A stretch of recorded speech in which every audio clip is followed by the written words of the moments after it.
Oh, hi. Welcome, everybody. You know I love this music. You know I do. And guess what? You get 2 Greeks for the price of 1, people. Woo! So, Opa to all of you, and baklava for the whole house. Welcome, everybody. You know how we do it. We're going to say hello first, and then we're going to introduce our amazing special guests. So welcome. Hello, Amber and Ellen and Kim and Erica. Marlene, good to see you. Lisa, hello. Denise, hello. Kelly and Anne and Shonda, and I feel like we're in Romper Room. And and Clarissa and Danielle and Nikki, thanks for being here so much. Thank you. Brandy, hello. Okay, Jamie, hello. Priscilla, thank you. Priscilla, do you have all of Gina's info? Let me know if you don't. Cindy, hello. Julie, hello. Thank you. Dina and Elle, oh my God, it's so good to see you. My friend Elle, Gina was, she was on Saved by the Bell. She was one of the regulars on Saved by the Bell. Helen, hello. My favorite Human, and everyone else, hello. Thank you. Lisa, good to see you. Margie, Rocio, ¿cómo está? And Joe and Julie, and thank you. Did you say baklava? You're funny, Kelly. Actually, I don't like baklava that much. It's too sweet for me. I would rather like something that's called strogali, which is round and it looks like a cigar, and it's less phyllo, less honey, but still very tasty. Eleni, Timukanis, po siya yasas. Eleni's watching all the way from Greece, Gina. She stayed up. Yes, Eleni. And Julie, thank you guys. Thank you. Truly, I wish we had food, because when you're with me, I want you to be fed, mind, body, and soul. So this is eat. Right. If you're watching, go grab some snacks. That's what we do. Something. Hey, Chris. Good morning, Christina. Good evening. Thank you. Hello. Okay, guys, we're almost there. Beth, and Facebook user. Oh my God, I love her. I love her too. That's why she's here. Sheila, hello. Mary, posisa, Timukanis. Hi, Mary. I recognize Mary. Good to see you. Kellyanne, thank you. And Gina, you are gorgeous. Yes, she is. Hi, thanks, Lisa. Yvonne and Michelle, thank you. Molly, Jody. Guys, thank you so much for being here. What? It's the right kind of sweet, but that sounds good too. It's really good, guys. Trust me. Tatala, how are you? She's like a bagel. I know. Priscilla, good to see you, Gina. Thank you. Hi. Psychic medium, thank you for being here. Brandy, and I have cheesecake now. Good, guys. Excellent. Yeah, an envelope and sold it. Okay. Guys, thank you. What does Eleni say? I just opened the fridge and almost got a snack, but walked away. Oh, no. Bravo, Sue. Kelly is eating Thai. Guys, thank you so much for being here. What's up? Thank you. I have her website and Facebook. Thank you. And Michelle, thank you. Guys, Cindy says, I love the red hair. Hi, Gigi. Good to see you. So if you have not listened to Gina, if you have not heard about Gina, you're going to hear it all now. This woman, I fell in love with her the moment she said hello to me. And as you guys know, I won the Celebrate Your Life speaker program winner. And then we got all to be with part of the Soul Fest. And Gina interviewed me for Soul Fest. We had so much fun. And it was so great. I mean, we're talking like, she's like, well, I think we should record by now. I go, I think we should. I mean, we can talk up a storm. And I don't want to put so much into this, guys, but I adore Gina. And This woman hits it out of the block every single time. I sit there and go like this. I'm like, and it flows. And here's the thing, guys. There's no notes. There's nothing. It's all in here. But more importantly, where Gina comes from, and I would never have anybody on my live, guys, that doesn't come from their heart.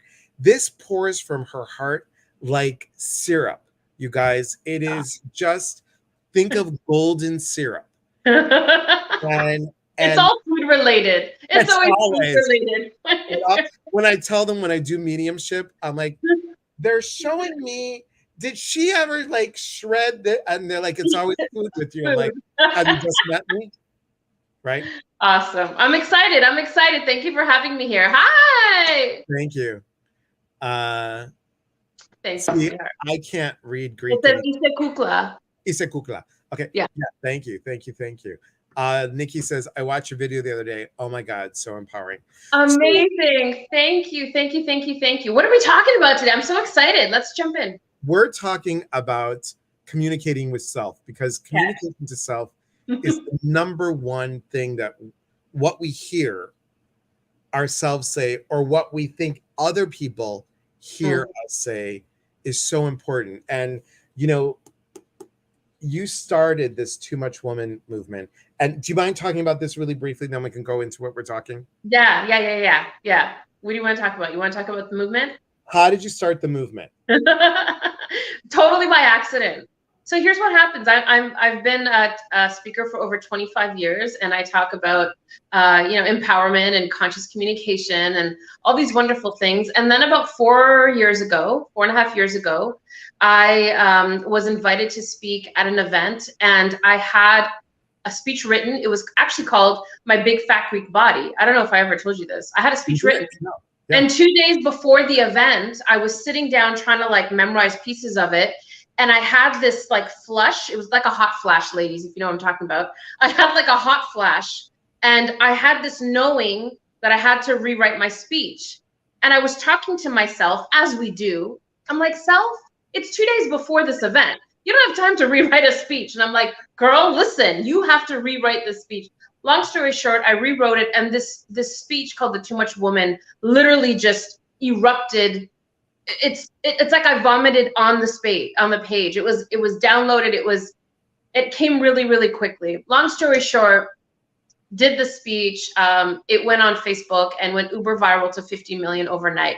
It rocked my world. It was an accident. But the story, what's most important is the story was something that I thought was just about me. Because I work with women all the time who say, I'm not enough. I've been told that I'm not enough. I don't feel like I'm enough. So my story was being told I was too much, and I thought no one would get it. But what I realized is that a lot of people got it, and it wasn't just women either. So I grew up as a very sensitive child. I was told I was too sensitive, too emotional, too dramatic, too loud, too voluptuous, too ambitious, too smart for my own good, yada, yada, yada. So I grew up in this space where I learned to tone it down and to tame it and to swallow myself in order to be loved and accepted. And of course, that as I evolved and grew up, I got very, very good at it, to the point where I didn't even know I was acting anymore. I didn't even know I wasn't being myself anymore. I don't know how many of you get to a point in your life. I call it my midlife awakening. Some people call it a crisis, where I wake up and I was like, I don't even recognize myself anymore. Who am I? Like, what is? So all of this to say that when I shared that speech and the story of the Too Much Woman, and finally realizing that I wanted to, for the first time in my life, fully be seen for me, for who I was in my too muchness, it resonated. It resonated with a lot of people, and it was birthed a book, a movement, a world tour, and meeting extraordinary people like Elias. And I'm so grateful, so grateful. Thank you. And again, guys, just so you know, here's the book. Here's the book, and it's a beautiful, beautiful book. I mean, I know your story, and I'm like sitting and going, yes, yes, yes. And I just, guys, just do it. Do it. Just do it. Okay. So Eleni says Greek drama, and she says swallow myself. That makes so much sense. Yeah. I think this is a really common thing, and what's interesting is it's just like playing a part, playing a role. We get really, really good at it, and it's like a lie. When you tell a lie over and over again, you start to believe it. You start to forget what the actual truth is.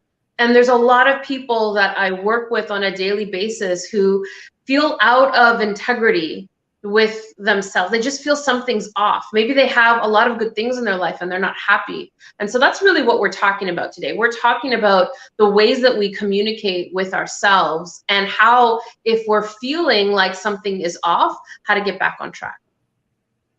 Mary says you are a true inspiration, 100%. Thank you, Mary. Thank you, Mary. That mask we wore to appease.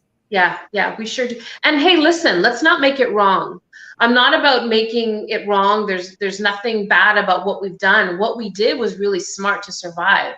You know, as little kids in our formative years, we learned very quickly. I don't know about you, but you know, I'm Greek and Italian. But when one of my parents gave me the look from across the room, you know the look, right? Oh yeah. Like they just had to. We could be anywhere. We could be at a party. We could be at a store. Oh yeah, it's that look. I knew that whatever I was doing, however I was being, was not approved of.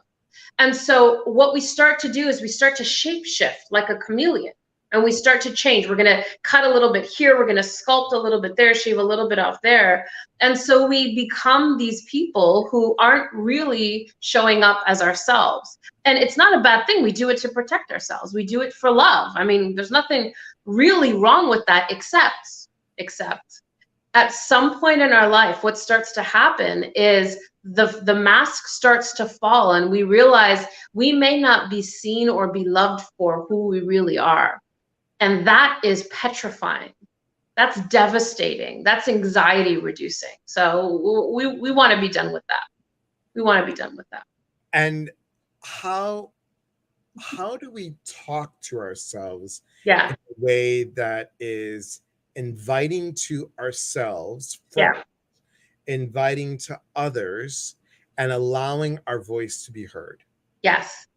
I'm going to come at this from an angle that maybe you and your audience don't expect. Okay. Because I'm a speaker and words are very important to me, what I typically would say is, you know, let's think about how we talk to ourselves, and let's examine the inner critic, and let's talk about affirmations. But that's not what I'm going to talk about today. What I'm really feeling inspired to say is I want you to hear this. The way that we communicate with ourselves that's most potent isn't the running voice in our head. It's not that. The way that we communicate with ourselves are the choices that we make day to day, the actions that we take day to day, the decisions that we make day to day.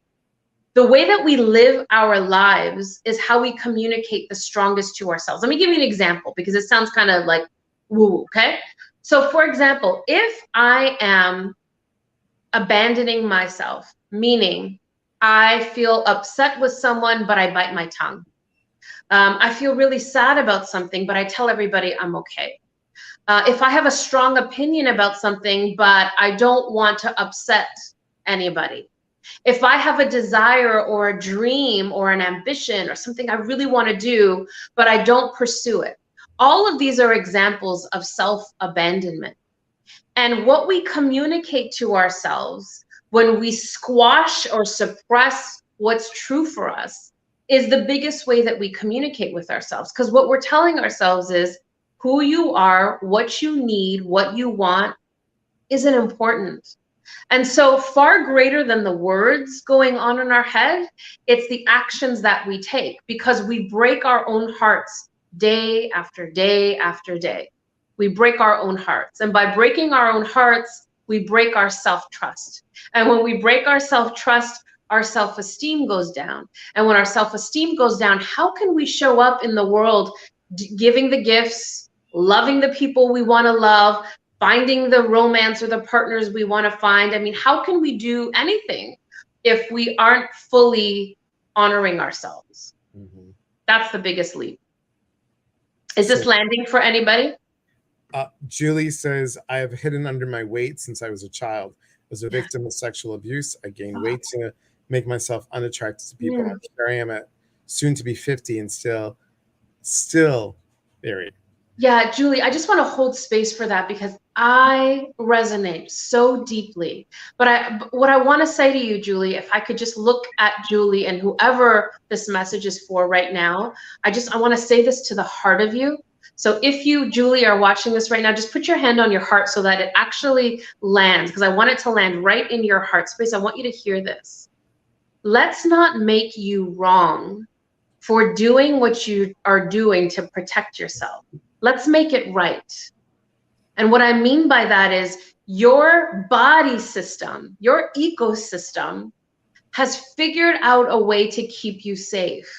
And what you realize at this point is the way that it's always kept you safe is not working anymore. Maybe there's health risks. Maybe you don't feel good in your skin. Maybe you realize, you know what?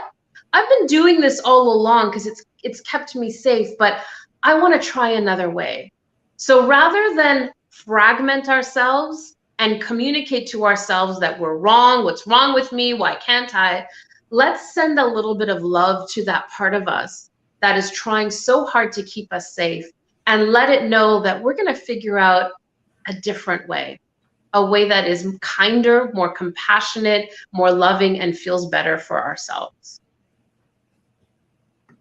Mandy says that so much. Yes. Yeah. And the reason this is so important, I come from the personal development world, and I know, Elias, I'm talking a lot because I'm so passionate about No, you're this. fine. You're good. Okay. I come from the personal development world. This is the world that I lived in. And it's wonderful for a lot of things, but the personal development and the spiritual world does a couple of things that can be very detrimental to us. What it tells us is to look for the spaces where we are wrong, to look for the spaces where we are broken, to look for and focus our energy on the spaces that need to be fixed. And here's what the problem with that. It creates division in the spirit. There's the wrong part of us and the part of us that wants to be better or be healed or fix it. And they're at odds. They're warring with one another. We create this internal war. Like, I want to be better. I want to lose the weight. I want to write the book. I'm too scared to do the thing. And this other part's like, help me, help me. So we create this internal war. It's called fragmentation.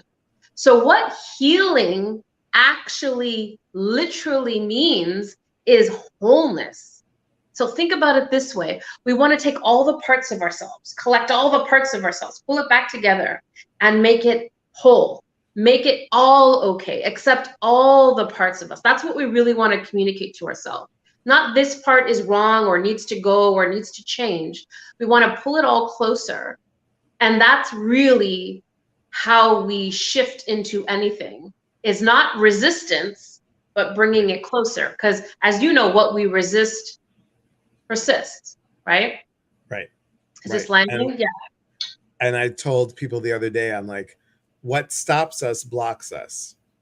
And that piece is, however, because people are like, oh, well, I'm doing my shadow work. I'm doing my shadow work. I'm doing my shadow work. How long are you going to do the shadow work? How long are you going to be stuck in that part where, if we're looking, as you said, the whole, mistakes happen. Thank you for that mistake happening. Thank you for that mistake, because now I realize that mistake then leads me to the next improvement. Yeah. To the next, I did that piece. Okay, I got there. But if we're still doing this, where are we going? And in the same, like, picture being in a boat and you have 3 oarsmen paddling upstream and 3 oarsmen paddling downstream. It's like, the part of you that made the mistake or needs to be fixed or wants to be fat or whatever, that part of you is like going in one direction, and the other one is like, I want to be better. I want to lose weight. I want to do the thing. And so it's not getting anywhere because you're at war with yourself. You're not focused in the same direction. And so the way that we do that is really communicating to ourselves compassionately and with kindness and pulling all the pieces close and making it okay. That's really how we start to begin to shift. So true. So true. Yeah. And we talked about this the other day. It was on TikTok, because most of you guys are on TikTok, and come find me on TikTok. Go find Gina on TikTok. Isn't it Gina Too Much Woman? Yeah. On TikTok? Yeah. So, and there's some great videos, you guys, and she's hysterical. Let me tell you, it's not only some amazing words, there's some. I'm telling you, girl, you should have been an actress. You really should have, because you got that Mediterranean facial expressions that are killer. But what we talked about on the other day was like, even when people are like, oh, I want to be more in touch with my intuition. Well, when you think about intuition, it's not about look what I can do, look what I sense. It's touching the intuition and touching on how you see, feel, hear, and know about yourself. And if you lower that vibration, you're not going to get the intuition. And what's the intuition? It's honoring God's source within. And when you're saying, I don't love myself, then you're saying you don't honor that part of self within. Well, intuition for me, another word for intuition is clarity. It's clarity. And how can we have clarity when one part of us is going in this direction, one part of us is going in that direction? And so when we are, you hear the words like aligned or authentic or truth, all that means is there's a clear channel. Right. And the clear channel comes from when all parts of us are focused and going in the same direction. Like we're all aligned in the same direction. And that's where we get our clearest intuition. When we have that, when there's chaos and confusion and fragmentation and all our parts are fighting internally, it's very hard to tap into that knowing, right? Right. So true. So true. So I want to go to one of the comments here, and it's again from, let me get here, from Julie. Julie said, but I learned that if I didn't speak up for myself, no one else was going to, but still it was the only way I could see to be unattractive as a child of single digit age. Yeah. So precious, that little girl. Yeah. And here's the thing. Are we saying to that child self, I got you now? Yeah. I got you now because I have the tools now, and I'm going to, we had somebody on here in July, and Intisar, and Intisar Ben Halim, and she does all this Gestalt theory, and she talks about, you know, talking to the, soothing yourself in the morning, just saying good morning self, how are you? You know, what do you need today? What do you need? And so fascinating to me that we don't honor ourselves. We're so good, and you know this and I know this. All the Mediterraneans in the house, stand up. All the Latinas in the house, stand up. And everybody else, stand up, because most of all of you that follow me, we're all people pleasers. Everybody else comes first. Yeah. Let's talk about, first of all, I want to tell you what I did to get through the hardest time in my life. So COVID, actually March of 2020, I was in Paris, France on tour. I was going through a separation. I was moving out of a home to be on my own for the very first time in my life, in my 40s. And because of COVID, as a speaker, I was on tour. I booked for a year. I literally had to cancel a year's worth of events, cancel venues, refund tickets, people, marketing, books, you name it. It was just devastation. I had no way to make money. Going through a separation, I have 2 teenagers. It was chaos. It was chaos. Plus COVID, just the whole thing. It was a very difficult time. And so I went offline for 3 months, and I started from scratch. I literally started from scratch. I said, what do I know? What do I need? And I'm going to tell you the very simple thing that started me. And this is going to be, if there's someone who's listening that this is going to be for, and I don't know who it is, but you're going to know when you hear this. But this is literally what I did. I had to go from basics. So the one thing I do every morning when I wake up is I make my coffee. That's a non-negotiable. I have my morning coffee. It's a sacred ritual. I love the smell. I love the taste. So here's what I did every morning. I have a little picture. I should have brought it with me. It's a picture of little Gina. I'm about 2, 3. I have like a bowl cut because my uncle was a barber. Like there was no cutesy hairstyles like now. Like literally a bowl cut. Very cute, you know, with my big blue eyes and my chubby little cheeks. And what I would do while my coffee is percolating, which takes only about like 3-4 minutes, not a lot of time, is I use that time every day to create a ritual for myself. And what I decided to do was I could not find compassion and love and genuine care for Gina of today. I couldn't do it. I'm hard on myself. I don't know if there's any perfectionists, recovering perfectionists. I put myself last. I do all the things that many of us have learned to do. So I said, how am I going to get through this? So what I did was I took that picture of little Gina, and I would take my hot cup of coffee and I would create a daily ritual of 4 minutes. Here's literally what I did. I sat in one single chair. I lit some incense. I held the warm cup of coffee and I wrapped myself in this sage-colored cozy blanket. And I literally did nothing else but sit with little Gina. That was my intention. That was my vision. I didn't journal. I didn't meditate. I didn't visualize. I didn't chant. I didn't do affirmations. I didn't talk. I did nothing. Nothing. My goal was to send a message to me, little Gina, but really to me. I am here for you. I will not abandon you. You are safe with me. I will not leave you in a dangerous space. That's literally, and I didn't even say those words. I just was thinking that. I was thinking that she was with me, and I used her picture because I'm a visual person. And I held on to that picture, and I just did it for a couple minutes. And the reason it was so powerful was 2 reasons. It literally saved me. It was powerful because I did it every single day. It was tied to something that I always did, which was make my coffee. So I'd never forget or never run out of time. I did it every morning with my coffee. But the other thing too is I created a ritual. So all of those things that I described was using all of my senses, my sense of smell, my sense of taste, the warmth of the touch, the blanket, sitting in a particular seat that I never sat in only for this ritual. And I sat there every single day. And the message I was communicating to myself is, you are safe. I'm going to make time for you every single day, not an hour, not 45, every single day for just a couple of minutes, those first few sips, I'm going to be there for you.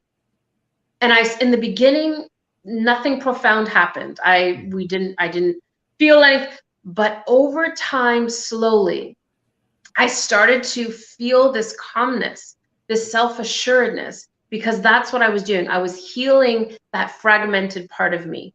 Does that make sense? Oh, totally. Yeah. And the something that you did. So after my parents died, I was 34 and 35. And I know that you know this part about me, that I was in 5 foster homes before I was 18 months old. And that abandonment piece was so strong. So there's a picture of me in Greece, in Athens, where I'm in the crib. I did not walk, everybody, until I was 18 months old because the 5 foster homes never put on the right shoes on me. They were too small. So when I lost my parents and then I had a 12-year relationship go and the family left, I would look at that. I would open up just all the photos. That's what I did every morning with the dogs. I had the pictures from whenever my parents got me until 2 years in one photo album. And I'm like, you are not alone. You are not alone. You are beautiful. You are wonderful. And I looked at my christening pictures. I'm like, you're crying in this because you didn't know anybody, but you had the love of these 2 people that would never, ever leave you. And you got this. You got this every day. Beautiful. You're going to create the love that you need, and you're going to create your own soul family, and you got this. And so it's kind of like that, but it was I wish I would have done the feel stuff. Yeah. That would have been good, but I touched the pictures. I went, you know what I mean? Yes, I love it. I love it. The reason ritual is such a beautiful anchoring experience for us, because I want you to think like our ancestors ritualized everything, whether it was in, you know, a religious institution or whatever. We really lost the sense of ritual. For many of us, like a ritual is not just a habit. A ritual is something that engages our senses, that feels otherworldly, a little bit spiritual. So the ritual, when we engage all of our senses, actually communicates to our body system. I want you to hear this. It's not a neck up experience. affirmations or journaling, that's incredible and I love it, and reading, and look, this is what I do for a living. But I want you to understand that communicating with words to our mind is a very small part of how we communicate to ourselves. And communicating to ourselves by being consistent, showing up for ourselves, demonstrating every single day that I'm going to do something just for you, Gina, not to learn more, not to heal yourself, not to fix yourself, not to lose weight, just something for your soul. That communicates mountainous gestures of self-love to you. And so I want you to think about, if you're watching this, what you can do for yourself for just 3-4 minutes a day. It's got to be small, because that way you can be consistent. How could you demonstrate that kind of level of care and commitment to you? Because that thing that you do every single day is the biggest thing that you communicate to yourself. It's what you do. It's like when we say to other people, actions speak louder than words. Show me that you love me. Don't just tell me that you love me. Well, we have to do the same thing with ourselves. Andrea says, I need to do a ritual. I've been telling myself you are enough since my husband left last spring, but a daily ritual with myself would be beneficial. Yeah, and I love that. I love that you're doing that, Andrea, and how loving of you. And I'm so sorry to hear that he left, but I want you to hear this. Telling yourself you are enough is a piece of the puzzle. I want you to show yourself. And I want you to do it in a way that is consistent and ritualistic every day. It doesn't have to be what I do. It could be a morning walk. It could be, but it's something that you're doing for you that feels really good, that you can do every single day without fail. It could just be one walk around the block, or sitting outside and just holding your hand on a tree and feeling the love of the sun. But something that you do every day, because actions speak louder than words. So you are enough starts to just, it may not land, or, because our system, our trauma really is in our body, right? It's physiological. And so we need to go to the root of our body and really communicate to ourselves. And Dina says, standing ovation. Nikki says, I love that. Divorced this year after 25 years. I feel abandoned, not worthy. Trying to love myself more. I love your ritual. I will try that. Need to get me back. Yes. Same after 26 years. I get it. I get it. So what I want to say to you and to everybody listening, I want you to hear this. This is very important. Something small, a very small ritual. And the reason it's small is it's not about how long. Think about when you interact with someone. It's not about the quantity of the time, it's the quality of the time. So something that you can do where you're very present with yourself, something that feels good for you. Maybe it's cutting fresh flowers every morning from your garden, or I don't know what it might be for you. Maybe it's singing a song or dancing. That's a big one for me. Moving my body and feeling good to a song every morning is something that I also do as a ritual. So something that feels good, that's easy. You can do it. I can relate. I was with my now ex for 20, and I had him with my whole adult life, and I feel so abandoned, but putting the energy into myself has helped. Love that. Love that. Congratulations to you. Congratulations. Kudos to you. Elias, you said something really important before that I want to loop back to. It was very powerful. Most people who are connected to you or feel magnetized to you or in a spiritual community tend to be people pleasers, tend to be givers, right? We have a lot and we want to give. We're empathic. We are all of these. We're highly sensitive. But I want you to hear this. People pleasing in all of its forms, when we prioritize other people over ourselves, when we want to rescue people, when we love with porous boundaries, meaning we overgive, we overextend, where we don't take care of ourselves also. All of these people-pleasing behaviors are ways that we self-abandon. So for all of you who have felt abandonment, and the truth is, the research shows most of us have had some sort of abandonment, because it's not just our parents leaving or a partner leaving. Abandonment can be emotional abandonment. if you had a parent who wasn't able to hold your emotions. I have a wonderful mother who raised me, but when I got very upset, when I cried a lot or she didn't know what to do with me. So she'd say, go to your room or eat this ice cream, or like, just make it stop, make it stop. And so I was abandoned because I didn't learn, I wasn't held in my feelings. That's a form of abandonment. I wasn't held in my feelings. I was told to stop, to override it, to numb it. I was never held in my self-expression. So what I learned to do was abandon myself. When you don't express your feelings, when you don't let yourself feel sadness, rage, concern, worry, for a lot of us, we do a spiritual bypass and we're uber positive, or we like, I would just want to think about happy thoughts all the time, right? Because I want to raise my vibration. That's a spiritual bypass because you're abandoning yourself. So most of us who have an abandonment wound, which is, again, most of us in this community, we self-abandon in order to get love. Mm-hmm. Is this landing for you? We self-abandon in order to get love. So we overgive, we rescue, we care for people, we do so much for other people, we override our boundaries so that they'll love us back, so that they'll stay. And that's a form of self-abandonment. Who's this landing for? I want to know.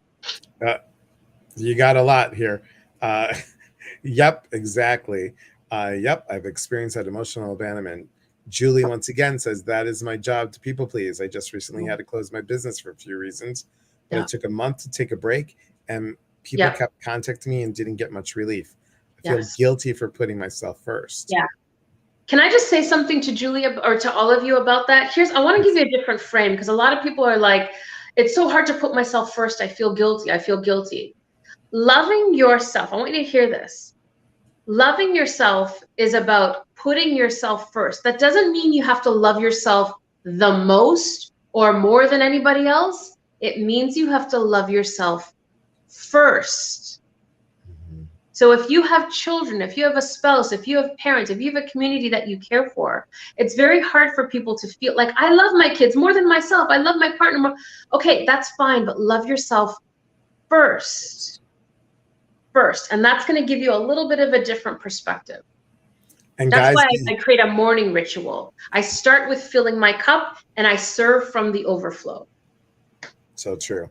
And this is something, guys, that we've talked about on TikTok, on here. If you guys listen, every single guest that I've had on here says what Gina just said, what I say, what we've been saying about you have to love yourself first. So important. So important. You got a lot of people that me, I feel the same. I call it my happy world. Hi, Rachel.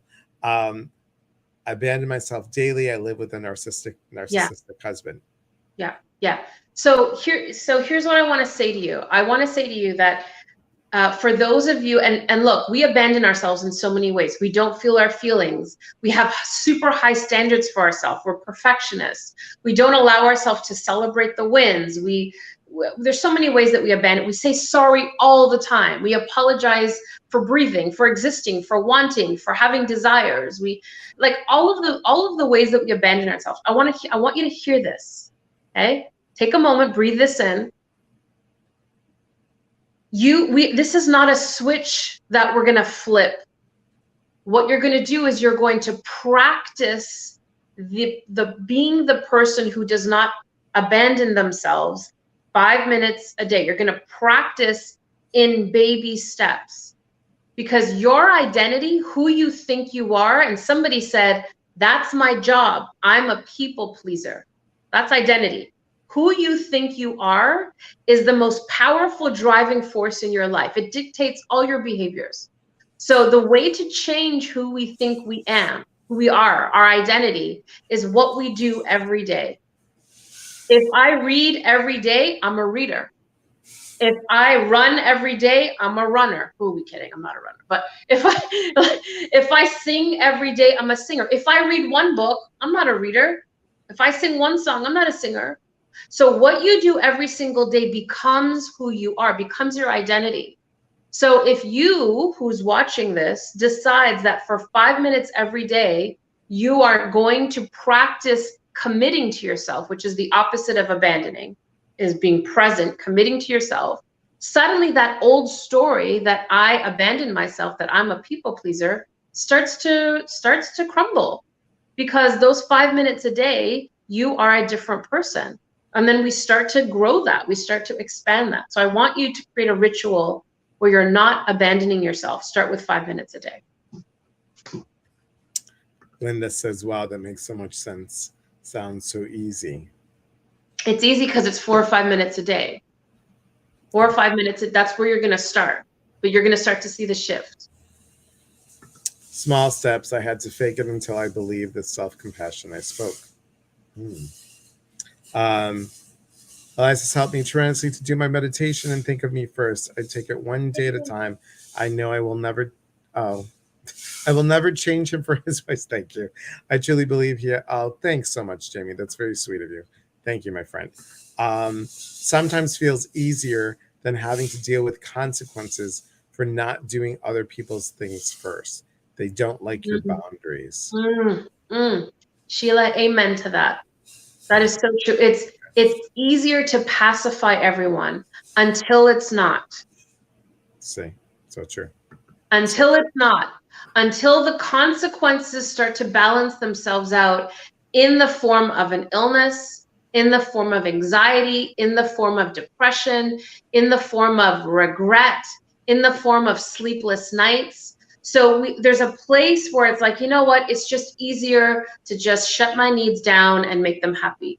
Tell them what they want to hear. Go along with it. That works for a while. It worked for me until about 35 personally. And then it just started to shift. And I was like, the consequences started to outweigh the benefits. And that's when my health, my mental health, my physical health was deteriorating. And you will hit what we call the dark night of the soul, right? Where you will hit that rock bottom. What that rock bottom is, that beautiful place is your system, your soul saying, the benefits don't outweigh the consequences anymore.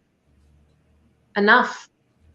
And that beautiful place is pregnant with possibility, because that's when we're ready to change. And if you're here, you're already somewhere hovering around that space, or else you wouldn't be investing this time in you.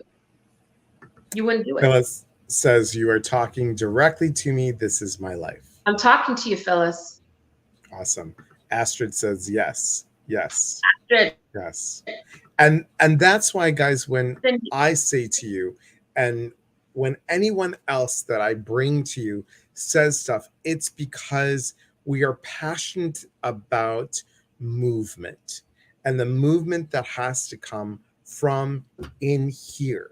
It has to come from in here. You can't just, okay. And some of you are going to be shocked when I do this.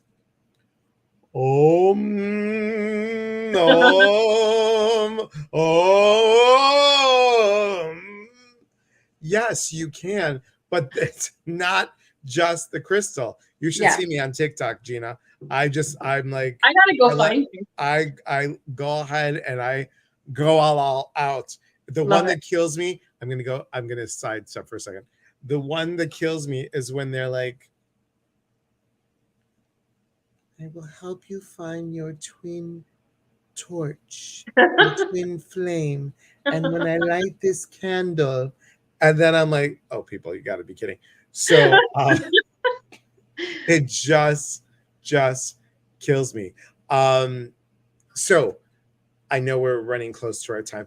What's coming up for you? What are you doing next? What's brewing for you? Yes, I'm so excited to finally be going back out on a mini tour. So I'll be in New York. If anyone is interested in having a girls' weekend, this is for ladies only, Elias, this time. But October 28th, I'll be in New York City at the Triad Theater, hosting my own day-long event. I have people flying in from literally all over the world. I'm so excited. So that is a really big event. I'm really excited to do that, because what we're talking about there is literally piggybacking on this. It's called the strip down. And what we're talking about is taking the mask off. How do you actually show up fully as yourself and not abandon yourself? So that's really exciting coming up. I'm doing a few local events here. I'm in Toronto, Canada. And I'm on Patreon. So I teach live masterclasses twice a month. And so you can always find me there as well if you're anywhere in the world and don't want to travel. Yeah, the best place, my website is actually being revamped. That might be the old one, but the best place to find me is probably on Facebook or TikTok. Have lots of fun there. So find me and connect with me. And I'd love to hear your experiences with your rituals. Follow up with me. Let me know how they go. Dolores, one of my people like, hey, what are the balloons for, Gina? Oh, can you see balloons? This is from my daughter's. Oh, I can't. Yes, you can see it. This is a mirror. I'm going the wrong way. It's my daughter's sweet 16 birthday. It was, but that's yeah. I can't. Yeah, you can see that. Good eye. Good eye. Priscilla, can you put Gina's TikTok in for me? Thank you so much, guys. It's simple. Gina Too Much Woman. Gina Too Much Woman. Surprise. And 2 TOO. And guys, honestly, truly, please. It is amazing. And this is like, this picture is listen to how I'm going to say this. She doesn't know I'm going to say this. I don't even know I'm going to say this. Okay. This is the essence of everyone standing in your power and giving yourself permission to say yes to you.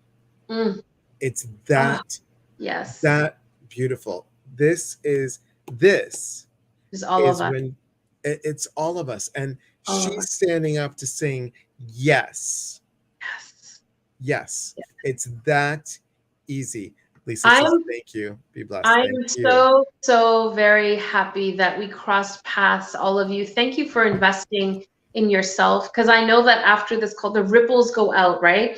Like that little 1 degree that you've poured into yourself is going to ripple out to your pets, to your friends, to your family. So thank you for spending the time with us. Elias, as always, I love you. I love you too. Thank you for trusting me. And guys, look at this. Let's just love each other. Did you just flip to that page? You are not broken. I refuse to see you this way. Guys, honestly, truly, I'm telling you, I don't bring anybody on here that I don't love or admire. And not because she's of my peeps, but because who she says and what comes out of here, those words match her actions. And follow. Okay, little secret, but I'm just going to say this, and it's not, I'm trying to get Gina to come on and to Greece with me in 2024. So we'll see what happens, everybody. We'll see what happens. I already have my goddess outfit. Yes. I'm ready. See, you're ready to go.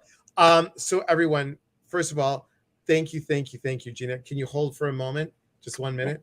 Next Wednesday, guys, my friend Laura Stasanis will be on.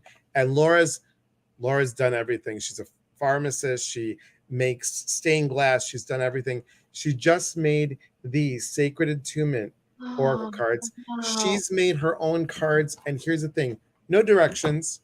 They're all her watercolors. And that's her handwriting. So she's going to be on. And I want to tell you something. Dana, are you still on here? Dana, are you on here? Guys, Dana is going to be on Sunday. She has done this documentary called Love Heals. She talks about her own personal chronic pain and how she is able to move through it. Please come Sunday. It's a special live, 5:30 Pacific, 6:30 Mountain, 7:30 Central, 8:30 Eastern. Come during those times. And I think she left. But Dana Crozier, you guys, and I just want you to know, I got the t-shirt, guys, today. So here it is. Love Heals. And it's all about, it's all about water up, fire down. So I want to, if anybody has chronic pain, come. And anything that Gina does, just follow, guys. She's on TikTok. You know, she's got like quadrillion people that adore her, and you know why. Thank you so much. As always, we are here to connect. And when we connect, we educate.